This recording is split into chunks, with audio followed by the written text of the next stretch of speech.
বিভিন্ন ধরনের পেশার মতো রন্ধন কলাকে অনেকে পেশা হিসেবে নিতে পারেন। রন্ধনকে যারা পেশা হিসেবে নেন তারা শেফ হিসেবে পরিচিত।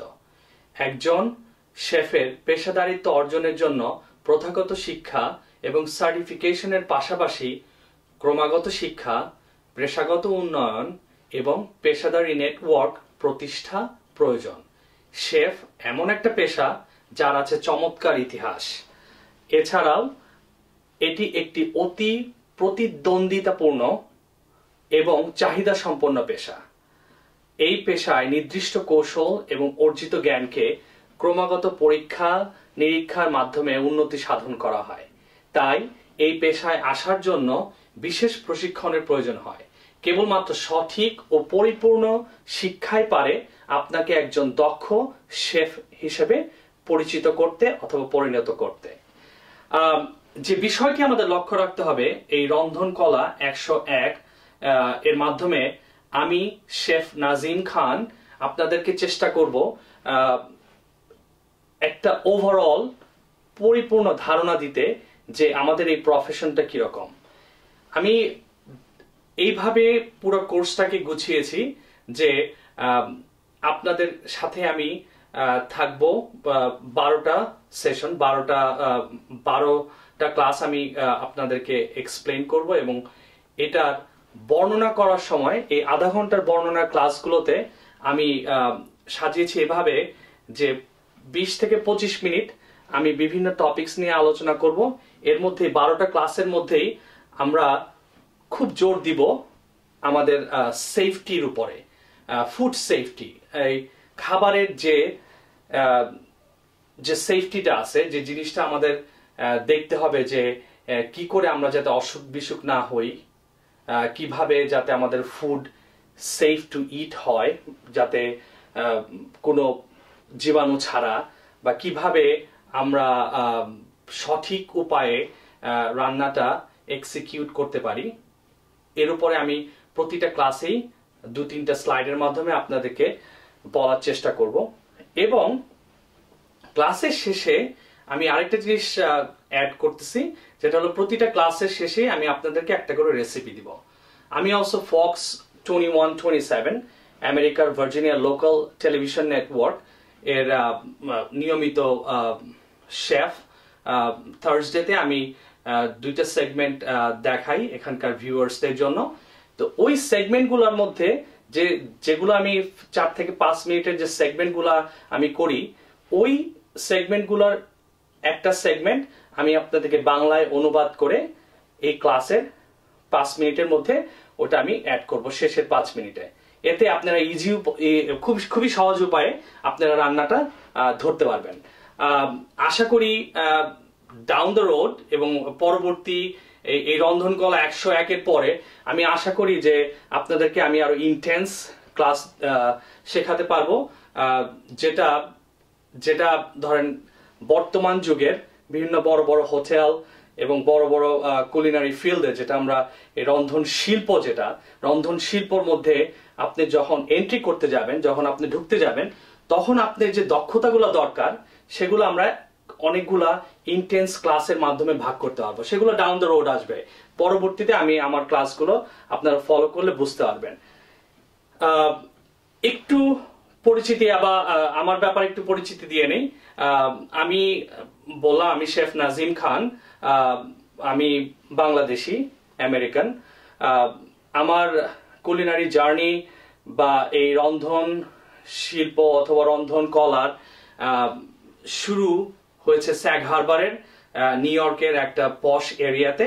তো ওখানে আমি একটা জাপানিজ সুশি রেস্টুরেন্টের প্রথম বেসিক কুক হিসেবে কাজ নিয়ে আস্তে আস্তে আমি আমার পেশার উন্নত সাধন করেছি এবং বিভিন্ন শেফের আন্ডারে আমি অনেক বছর কাজ করেছি। নিউ ইয়র্ক ম্যারিয়ট মার্কেটে chef George McNeil certified master chef. Only 120 জন মানুষ আছে যারা CMC certified master chef certification hold করে। তো আমি শেফ জর্জ ম্যাকনিলের সাথে 6 বছর কাজ করছি এবং New York Marriott market view restaurant, only one rooftop রেস্টুরেন্টে আমি শেফ ছিলাম এবং তারপর আমি লং আইল্যান্ড ম্যারিয়টের এক্সিকিউটিভ সু শেফ ছিলাম। তারপরে Ritz Carlton Battery Park, that is New York সিটিতে, ওটার আমি সিনিয়র শেফ ছিলাম। হিলটন কর্পোরেশনের হোটেল রৌনক অ্যান্ড কনফারেন্স সেন্টারের এক্সিকিউটিভ সু শেফ ছিলাম। তো বর্তমানে আমি কর্মরত ভার্জিনিয়া টেক পলিটেকনিক ইউনিভার্সিটির এক্সিকিউটিভ শেফ সিনিয়র হিসেবে। তো আমি ওখানকার সব ভিআইপি ইভেন্ট এবং সব কেটারিং ডিপার্টমেন্ট আমি দেখি এবং অন্যান্য বিষয়গুলো দেখি। তো আমার মূল লক্ষ্য থাকবে আপনাদের সাথে থেকে যতদূর পারি আমি বাংলায় আপনাদেরকে বোঝানোর চেষ্টা করব যে এই প্রফেশনটা সম্পর্কে, এই পেশা সম্পর্কে, এবং কি কি জিনিস আপনাদের জন্য দরকার এবং কি কি জিনিস আপনাদেরকে সঠিক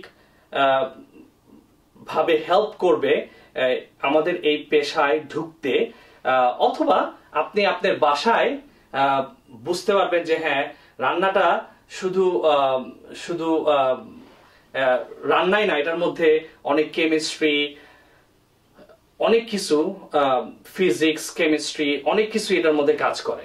তো শুধু কারি ফ্লেভারের চিকেন শুধু না, পৃথিবীতে অনেক ধরনের খাবার আছে যেটা এখন মানুষরা এক্সপ্লোর করে। আমি আরেকটা জিনিস আপনাদেরকে বলতে চাই, যেমন আমি আমেরিকার পরিপ্রেক্ষিতে বোঝানোর চেষ্টা করব। যেমন ধরেন আগে 30-40 বছর আগে আমেরিকাতে যখন 10 জন লোক একটা রেস্টুরেন্টে খাবার খেতে যেত, ওই 10 জনের মধ্যে দেখা যেত হয় 10 জনই সাদা, নয় 10 জনই কালো। কিন্তু এই সময়ের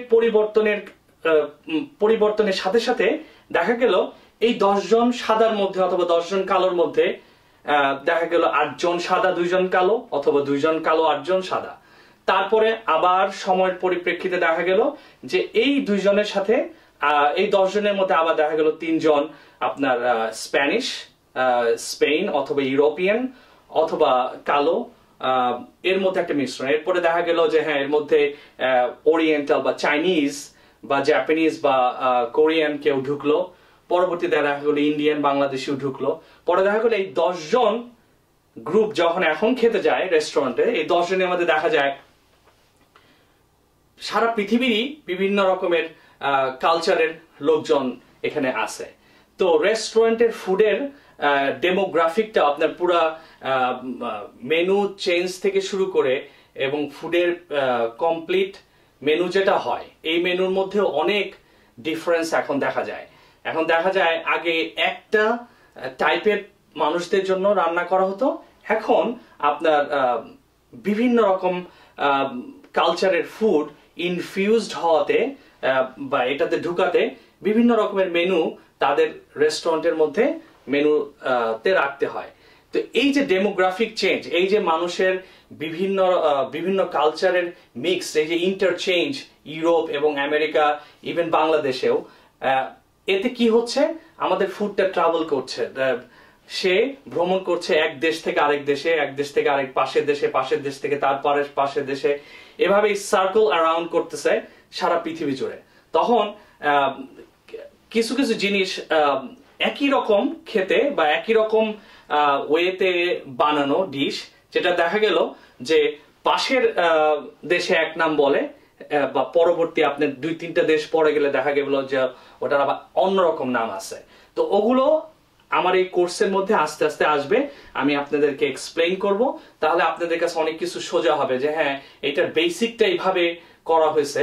তো আমরা যখন বেসটা জানবো, দেন উই ক্যান, তখন আমরা ওই বেস থেকে আমরা বিভিন্ন দিকে আমাদের শাখা প্রশাখা ছড়িয়ে দিতে পারবো। তো এই জিনিসগুলোর প্রতি আমি লক্ষ্য রাখবো এই কোর্স দেওয়ার সময়। আমরা জানবো যে হ্যাঁ, কিভাবে সঠিক উপায়ে ফুড প্রিপারেশন করতে হয়।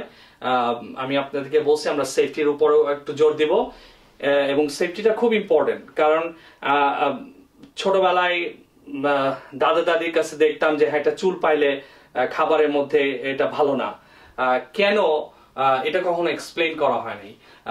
বা চুলটা সবাই মানে মা খালাদেরকে বলা হয়তো চুল বেঁধে রান্না করার জন্য, কেন করা হয়তো এটা বলতো না। এখন আপনি যখন ফাস্ট ফুড খান ঢাকা শহরে বা অন্যান্য জায়গাতে, আপনি দেখবেন যে সবার মাথায় টুপি আছে। কেন টুপিটা আছে এটা অনেকের আমাদের মধ্যে আইডিয়া নাই বা আমরা জানার চেষ্টা করি না। তার কারণ হলো একটাই, যে ব্যাকটেরিয়ার কমফোর্ট জোনটাই হলো মাথা এবং হাতের তালু। এই দুইটা জায়গাতে ব্যাকটেরিয়া সবচেয়ে বেশি কমফোর্টলি লিভ করতে পারে, বাস করতে পারে। তো এই জন্য হাত ধোয়াটা খুব ইম্পর্টেন্ট। আপনাকে এই জন্য আমি খাওয়ার আগে, খাওয়ার পরে বা যে কোনো জিনিস আপনি একটা ধরলে যে জিনিসটা আপনি ধরেন একটা কুকি খাবেন বা একটা বিস্কিট আপনি খাবেন, কিন্তু হাতটা না ধুয়ে আপনার খাওয়া উচিত না, কারণ হাতের তালুর মধ্যে যে জার্মটা আছে এটা কিন্তু ওই কুকিতে ট্রান্সফার হতে পারে। এবং এই জিনিসগুলো লক্ষ্য রাখা উচিত। যেমন আপনি ছোট একটা স্ট্রিট ফুড খাচ্ছেন বা রাস্তায় আপনি হাঁটতেছেন, হঠাৎ করে একটা বিস্কিট চাচ্ছেন, তখন দেখা গেল একটা জারের ভিতরে বিস্কিট আছে যেখানে সে হাত দিয়েই আপনাকে সার্ভ করতেছে। ওইটা না করে সে যদি একটা টং দিয়ে বা একটা চিমটা দিয়ে তুলে আপনাকে দেয়, তাহলে ওটা কিন্তু বেশি সেফ, কারণ আপনি জানেন না সে তার হাত ধুইছে কিনা বা ধয় নাই। তো এই জিনিসগুলো আমাদের লক্ষ্য রাখতে হবে। মা বাবা, ভাই বোন, স্বামী স্ত্রী এবং বাচ্চাদের জন্য আমরা যখনই যে যেখানে যেভাবে রান্না করি, আমাদের অবশ্যই খেয়াল রাখতে হবে যে আমরা সেফটিটাকে প্রায়োরিটি দেই। সেফটিটাকে আমাদের অবশ্যই প্রায়োরিটি দিতে হবে আমরা খাবার খাওয়ার আগে।